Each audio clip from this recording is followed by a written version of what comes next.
राधा वल्लभ लाल की जय हो। श्री हरवंश चंद्र महाप्रभु की जय हो। गुरु जी महाराज की जय हो। सभी रसकाचार्यों की जय हो। वृंदावन सदा बसंतम। वृंदावन तो सदा बसंत रहवे ही है। और वृंदावन को ये स्वरूप जो है, जो रस को है, वाक्य विषय में बड़े बड़े रसकन ने अपने भाव लिखे हैं। और जो वृंदावन के विषय में भाव हिज्जी मैंने लिखे हैं, तो वह तो आप सुनोगे तो ऐसा लगेगा कि अमृत पान हो रहा है।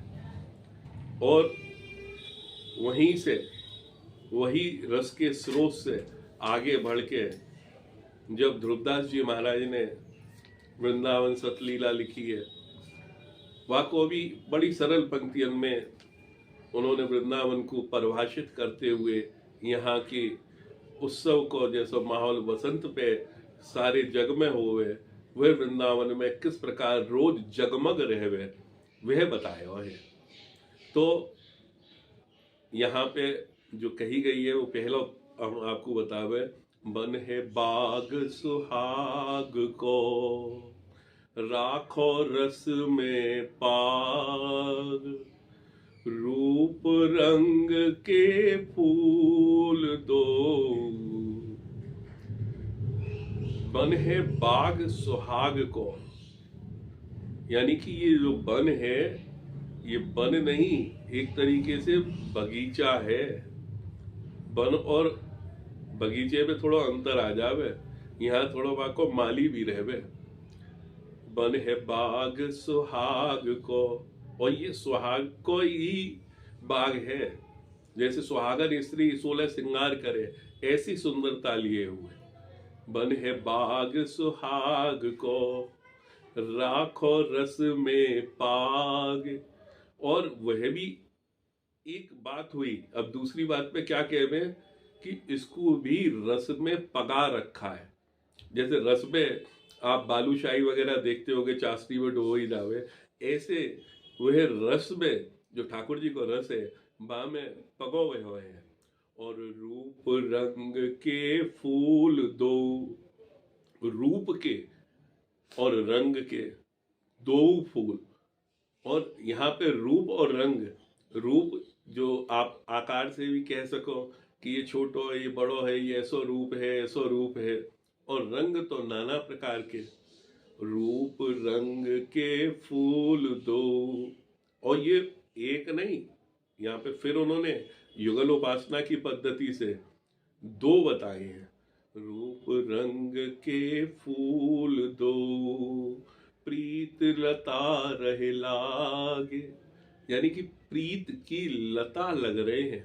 प्रीत यानी प्रेम की जैसे लताएं आपस में मिलती हुई गुच्छा में आगे बढ़ रही हैं, या प्रकार से ये प्रीत लता रहे लाग, ऐसा लग रहा है कि प्रेम में से ही स्वयं वह लताएं अंकुरित और प्रफुल्लित होती हुई बढ़ती हुई चली आ रही हैं।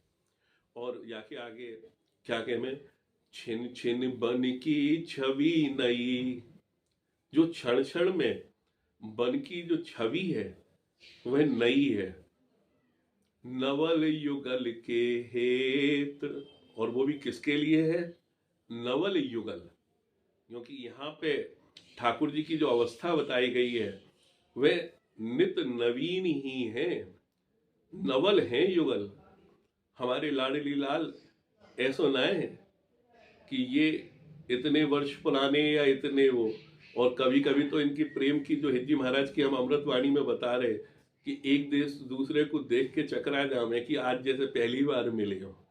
नवल युगल के हेत, छिन छिन बन की छवि नई, नवल युगल के हेत। हित का अर्थ है उनके हित के लिए। और वृंदा सखी सुख देत, देवी वृंदा विपिन की। वृंदा सखी स्वरूप, जिहि विधि रुचि दोहन की। और जैसी ही उनकी रुचि होती है दोनों की, वैसा ही सुख वृंदा सखी देती है। और क्या है वो, जो देवी हैं, पर यहाँ पे क्या है, सखी स्वरूप। देवी वृंदा विपिन की, वृंदा सखी स्वरूप।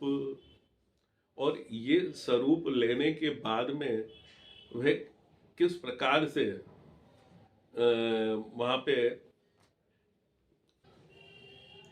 छिन छिन बन की छवि नई, नवल युगत के हेत, समझी बात सब जिए की, सखी वृंदा सुख देत। और सबरी बात को समझते हुए सखी वृंदा उनको सुख देवे है। और इस वृंदा सुखी के सुख देने के कारण ये देवी हैं कौन और ये कैसे सखी स्वरूप में है, तो यहाँ पे ध्रुवदास जी महाराज ने बड़ी सुंदर बात कही है। देवी वृंदा विपिन की, वृंदा सखी स्वरूप, यही विधि रुचि दोहन की, यही विधि रुचि दोहन की, ते विधि करती अनु। और उसी प्रकार से वो अनुपम अपना कार्य करती चली जाए। और वह कार्य तो कर रही हैं, पर ये तो युगल को है ना।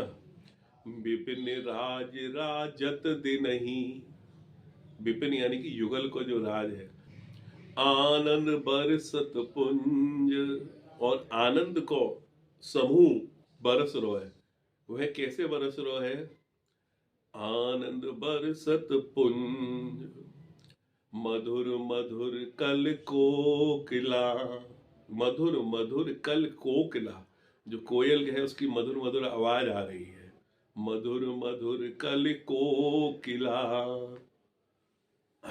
और उसके आगे क्या कहे, विपिन राज राजत दिनहि, विपिन युगल को जो राज है, राजत दिनहि, आनंद बरसत पुंज, और आनंद भी सुख के पुंज, मतलब कि ऐसो बरस रो है कि एक आध बूंद या छीटा नहीं है, समूह में आ रो है। लुब्ध सुगंध पराग रस, लुब्ध मतलब लोहामनी करने वाली, वह सुगंध, पराग रस, और जो पराग, जो फूल के ऊपर अंकुर होके पराग आ रहे हैं, छोटे छोटे से कण,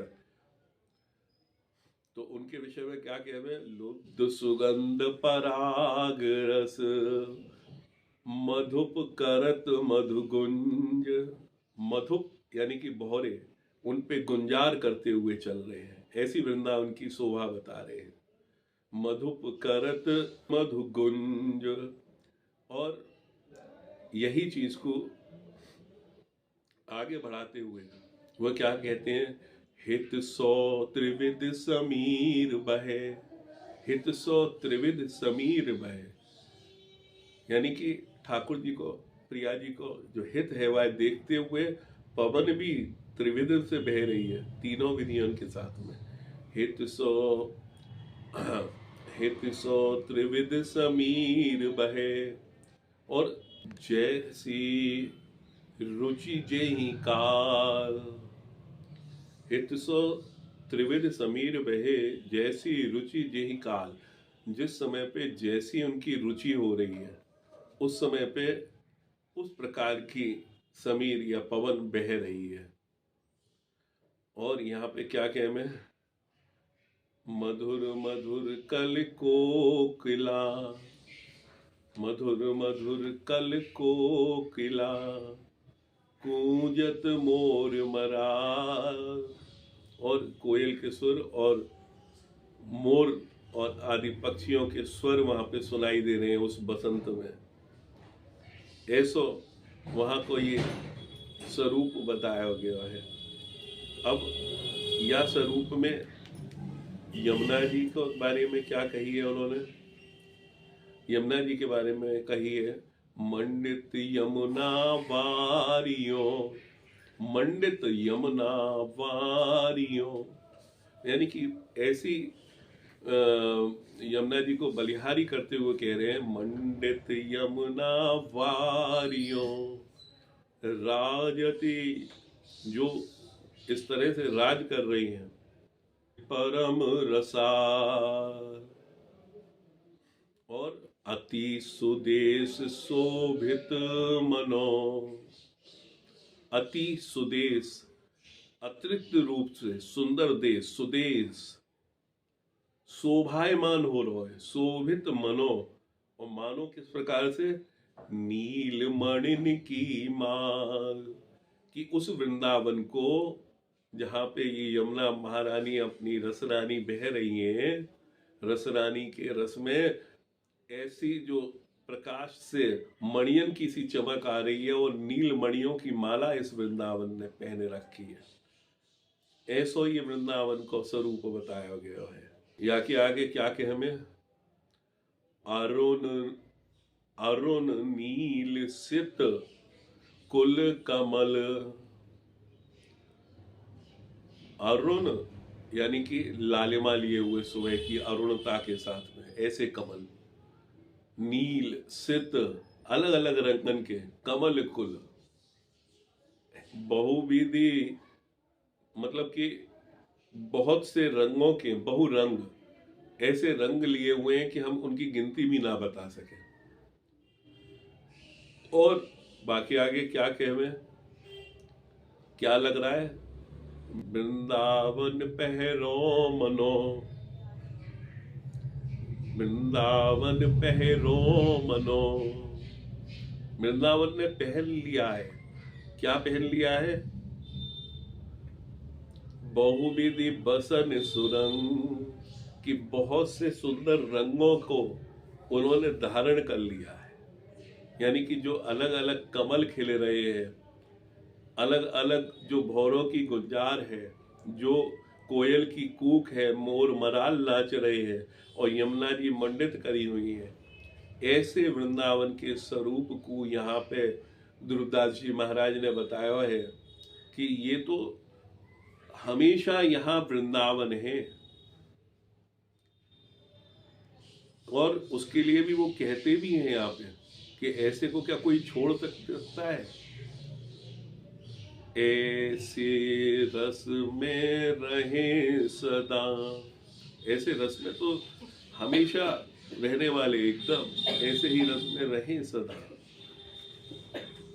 और जानत नहीं निस भोर, और इसमें दिन और रात्रि का भी पता नहीं चल रहा है। वृंदावन में प्रेम की नदी बहे चहुओर, और इस वृंदावन में तो प्रेम की नदी चारों ओर बह रही है। तो ऐसे वृंदावन को क्या बसंत को वर्णन किया जाए, वहां तो हमेशा बसंत है।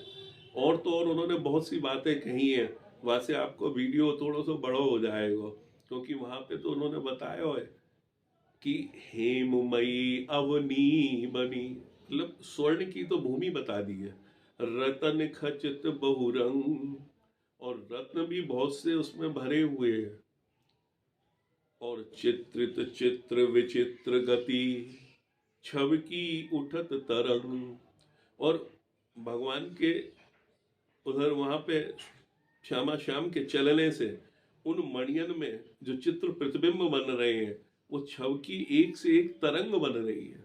उस स्वरूप को, उस वृंदावन को क्या क्या कहा जाए, तो उपमा वृंदा विपिन की कह दो पावे कौन, तो कौन कह सकता है, उपमा कौन दे सकता है इस वृंदावन की। वृंदावन सदा बसंत, सदा हमेशा ही एक सा बसंत और शरद ऋतु का साथ साथ आस्वादन करता रहता है। ऐसे इस वृंदावन धाम से हम आपको फिर याद दिला रहे हैं, क्योंकि ये वाणियन में ही वृंदावन है, जो भौतिक नेत्रन से हम देख रहे हैं, और जो हृदय की स्नेह भरी आप आकांक्षाओं से स्पर्श कर सको, तो वो वृंदावन भी आपके स्पर्श में आएगा। ऐसी हमारी शुभकामनाएं श्री वृंदावन धाम से सभी को। जय जय श्री हित हरिवंश, जय जय श्री हित हरिवंश।